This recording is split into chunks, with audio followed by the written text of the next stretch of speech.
Hi, I'm Kyle Wardy, and I'm here to tell you about writing. Writing is a very cool job, but there are pros and cons to every job, and those are the goods and bads. The pros about writing are you could get paid $50 to $125 an hour. That's a lot for only 1 hour. And the cons are you don't get any benefits, and there are deadlines to what you work on. Some things about writing are you could write over a year and only finish one movie or one book. Wow, that's a long time. A screenwriter can write scripts for TV shows or movies, like horror, sci-fi, or romance if you're into that kind of stuff. Also, most writers work from home, but sometimes need to attend meetings with their agents. The job is really fun if you like to write, but there is an educational requirement. You'll need a college degree in literature, journalism, or English.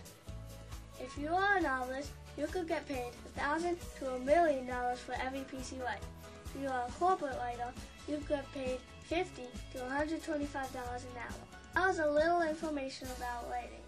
If you want more information, go to www.writersjob.com or call 1-800-WRITERS.